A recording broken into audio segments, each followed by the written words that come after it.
साथियों, हमने न सिर्फ मेडिकल कॉलेजों की संख्या में दोगुना वृद्धि की है, लेकिन हमने देश में ऑपरेशनल एम्स की संख्या भी 3 गुना बढ़ाई है।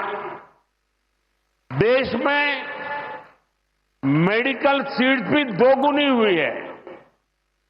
प्रयास यही है कि आने वाले समय में लोगों की सेवा के लिए ज्यादा से ज्यादा डॉक्टर्स और अच्छे डॉक्टर्स उपलब्ध हो।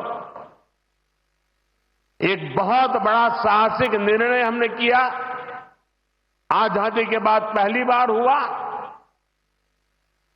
इस देश का गरीब का बच्चा भी डॉक्टर बन सके, उसके सपने पूरे हो सके, इसलिए विद्यार्थियों को अपनी मातृभाषा में डॉक्टर बनने की सुविधा हमने उपलब्ध कराई।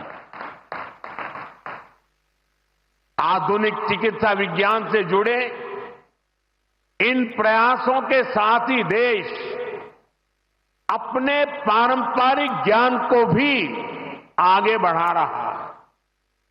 हमारे योग और आयुर्वेद, इन्हें भी आज पूरे विश्व में नई पहचान मिली है।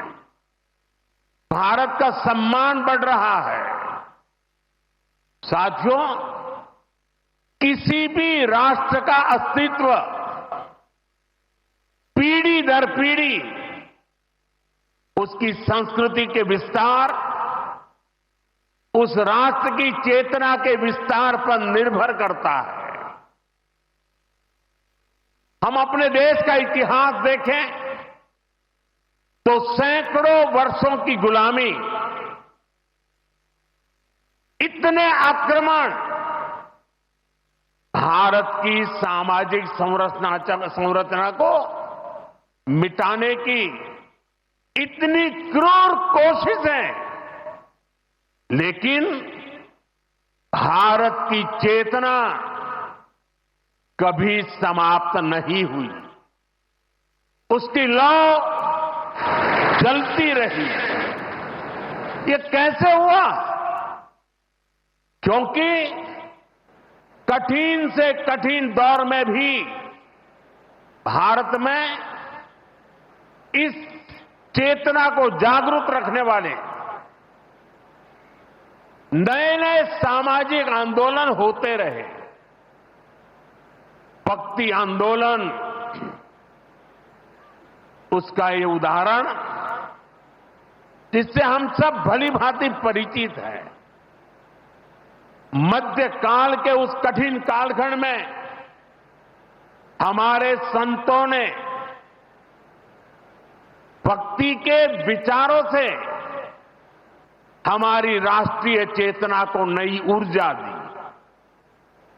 गुरु नानक देव, कबीरदास, तुलसीदास, सूरदास, हमारे यहां महाराष्ट्र में संत तुकाराम, संत एकनाथ, संत नामदेव, संत ज्ञानेश्वर, ऐसे कितने ही संतों ने हमारी इस राष्ट्रीय चेतना में अपने मौलिक विचारों से प्राण फूंके।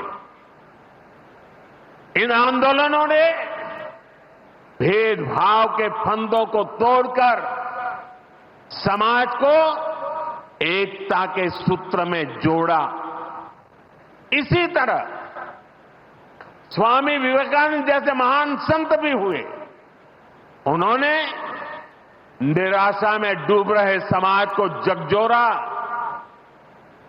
उसे उसके स्वरूप की याद दिलाई, उसमें आत्मविश्वास का संचार किया और हमारी राष्ट्रीय चेतना को बुझने नहीं दिया। गुलामी के आखिरी दशकों में डॉक्टर साहब और गुरुजी जैसे महान व्यक्तित्वों ने इसे नई ऊर्जा देने का काम किया। आज हम देखते हैं राष्ट्रीय चेतना के संरक्षण और संवर्धन के लिए जो विचार बीज 100 साल पहले बोला गया, वो महान वटवृक्ष के रूप में आज दुनिया के सामने है। सिद्धांत और आदर्श इस वटवृक्ष को ऊंचाई देते हैं। लाखों करोड़ों स्वयंसेवक इसकी टहनी, ये कोई साधारण वटवृक्ष नहीं, राष्ट्रीय स्वयंसेवक संघ भारत की अमर संस्कृति का आधुनिक अक्षय वट है। ये अक्षय वट आज भारतीय संस्कृति को, हमारे राष्ट्र की चेतना को निरंतर ऊर्जावान बना रहा है। साथियों, आज जब हम माधव नेत्रालय के नए परिसर का काम शुरू कर रहे हैं, तो दृष्टि की बात स्वाभाविक है। हमारे जीवन में दृष्टि ही हमें दिशा देती है। इसलिए वेदों में भी कामना की गई है, पश्चिम शरदः शतम, अर्थात हम 100 वर्ष तक देखें। ये दृष्टि आंखों की यानी बाह्य दृष्टि भी होनी चाहिए और अंतः दृष्टि भी होनी चाहिए। जब अंतः दृष्टि की बात करते हैं तो विदर्भ के महान संत श्री गुलाबराव महाराज जी का स्मरण भी होना स्वाभाविक है। उन्हें प्रज्ञाचक्षु कहा जाता था। बहुत कम आयु में ही उनको आंखों से दिखाई देना बंद हो गया, लेकिन फिर भी उन्होंने अनेकों पुस्तकें लिखी थी। और अब कोई भी पूछ सकता है कि जब आंखों से दिखाई नहीं देता है तो उसके बावजूद भी कोई इतने ग्रंथ कैसे लिख सकता था? इसका उत्तर यह है कि उनके पास भले ही नेत्र नहीं थे, लेकिन दृष्टि थी।